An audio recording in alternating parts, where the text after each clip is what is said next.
Il y a une volonté forte de l'Assemblée départementale de faire dire partout que nous avons un département magnifique, avec des sites naturels, un patrimoine naturel hors du commun.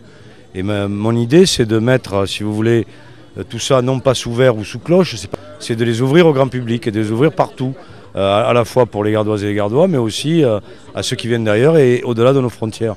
Ainsi, le président du Conseil général du Gard résumait-il la politique de développement durable décidée par l'instance départementale en termes de patrimoine. Outre les 3700 km de chemins de grandes et petites randonnées, 21 sites placés sous le même logo Gard Pleine Nature, appelés Espaces naturels sensibles et répartis entre Cévennes, Garrigues et Camargue, sont concernés par cette démarche. L'un d'entre eux est le centre du Scamandre.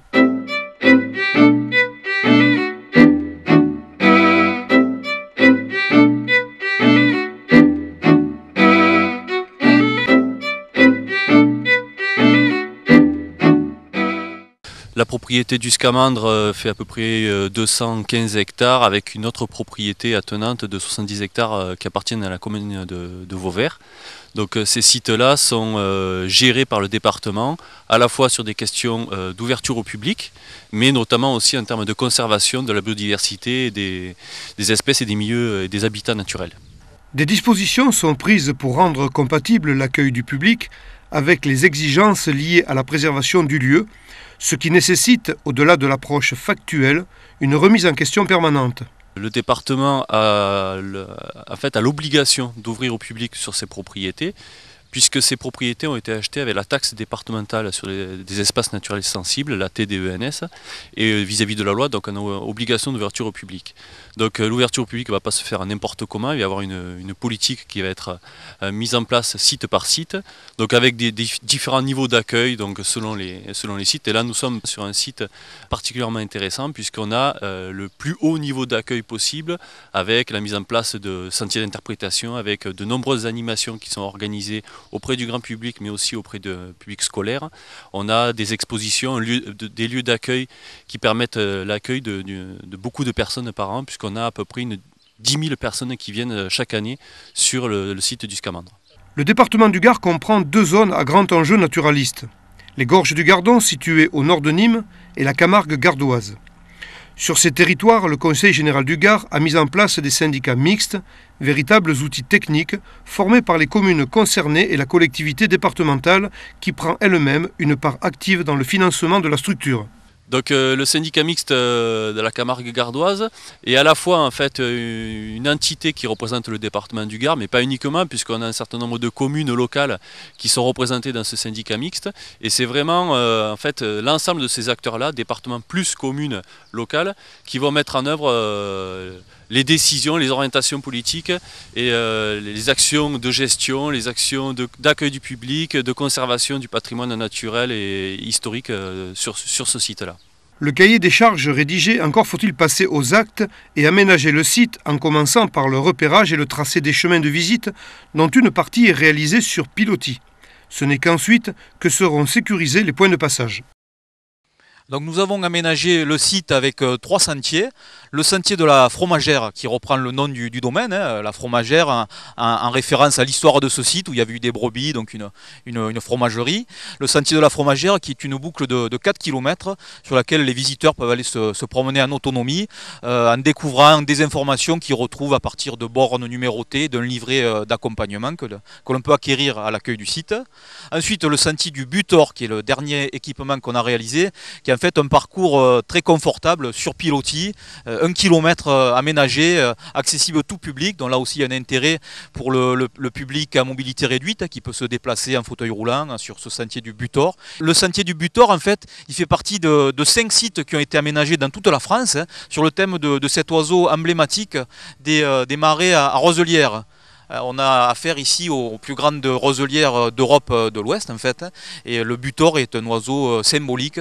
On a souhaité mettre l'accent sur la présence de cet animal dans nos roselières. Et également le sentier de la Mare, qui est une petite boucle qui permet d'avoir un aperçu rapide de ce patrimoine. Le centre du Scamandre abrite la plus grande héronnière de France. À l'époque de la nidification, depuis tôt le matin, le trafic aérien est digne des plus grandes plateformes aéroportuaires. piquets, rasemottes, vols en formation, vrilles et acrobaties diverses, rien ne manque à ce spectacle unique. L'incessant va-et-vient est accompagné des cris nombreux et variés émanant des nids enfouis dans les tamaris.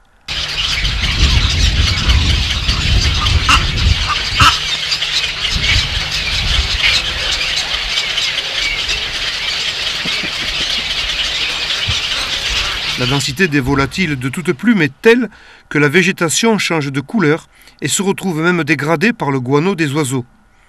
Pour régénérer cette végétation, il serait nécessaire d'assécher. Or, l'intérêt porté par les oiseaux à la héronnière réside dans le fait que celle-ci est inondée en permanence, les mettant ainsi à l'abri des prédateurs.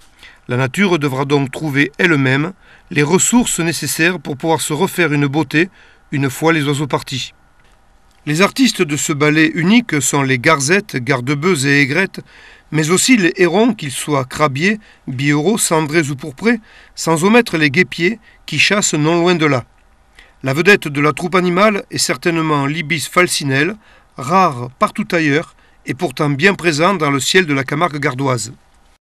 Alors, dans la réserve naturelle, on a répertorié grosso modo 150 espèces différentes, ce qui est considérable pour ce type de domaine, avec notamment les hérons qui sont présents pour la nidification. Donc les principales espèces de hérons qu'on peut rencontrer en Europe sont présentes ici.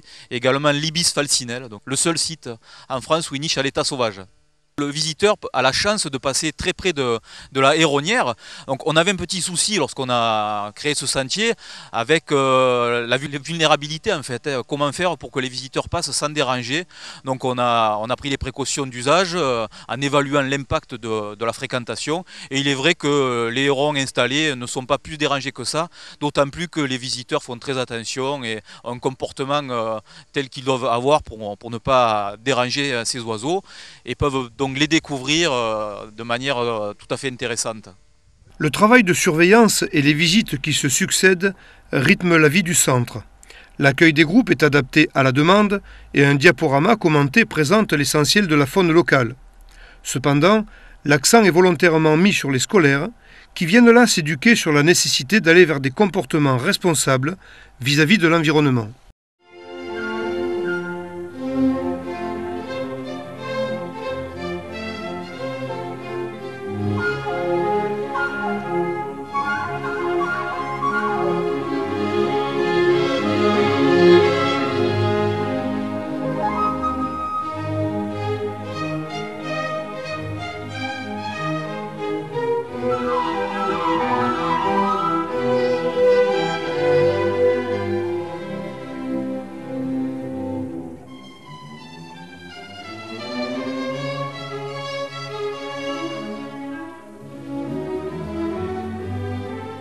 Que nous accueillons autour de 3000 élèves chaque année, des tout petits jusqu'aux lycéens, pour différents thèmes de découverte, d'études. C'est vraiment notre public principal et on veille, et le département du Gard en fait nous sollicite pour mener des actions éducatives très importantes pour préserver ce patrimoine qui sera le mieux protégé par les générations futures en fait. Pour se rendre au centre du Scamandre, quel que soit le moyen de locomotion utilisé, il est utile de se munir de l'un des cartoguides coédité par le Comité départemental du tourisme, le CDT.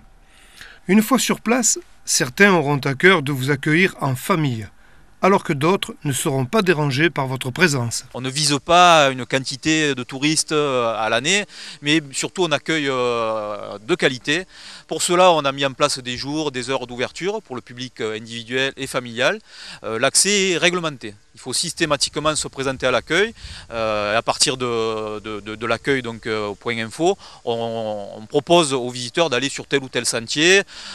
Certaines parties de sentiers peuvent être fermées aussi en fonction de la vulnérabilité du site. À côté de cela, il y a l'accueil de groupe obligatoirement sur rendez-vous. Donc on ne peut pas venir ici avec un bus sans avoir pris rendez-vous. Donc là, c'est vraiment cadré et ça nous permet de veiller à ce qu'il n'y ait pas trop de monde en même temps sur le site. La qualité de ces milieux confère son identité à la Camargue. Mais il reste très étroitement lié aux activités développées par l'homme en milieu humide, qu'elles relèvent des traditions ou de la nécessité vitale et agricole. Les pêcheurs, seigneurs et manadiers entretiennent ces activités dans l'intérêt de la préservation de la biodiversité en lien avec le centre. Dans nos messages pédagogiques de sensibilisation à l'environnement, on va insister sur la forte présence humaine dans ces zones camarguaises, avec le rôle que les activités jouent pour maintenir, entretenir ce patrimoine. Donc je pense à la présence des seigneurs par exemple, qui jouent un rôle fondamental pour maintenir l'état, la qualité des roselières. Il y a également bien sûr les manades qui sont présentes sur le site, et le département conventionne avec des manadiers ou des seigneurs pour faire exploiter leur domaine avec donc seigneurs, manadiers. Et bien sûr dans le cadre de l'accueil du public, on va faire passer ces messages-là et faire découvrir à nos visiteurs en quoi consiste ce patrimoine que l'on dira culturel. C'est quelque chose de fondamental. On va veiller à le maintenir parce que ça fait partie complètement de ces milieux naturels. Propriété départementale naguère classée réserve naturelle volontaire, le centre du Scamandre, dont l'accès est gratuit, a récemment vu son statut évoluer vers celui de réserve naturelle régionale, dotée d'un comité consultatif.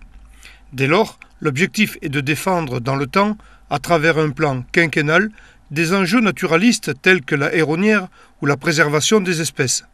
Une approche consensuelle qui favorisera la préservation de cet espace naturel sensible et permettra le relais aux générations futures dans les meilleures conditions.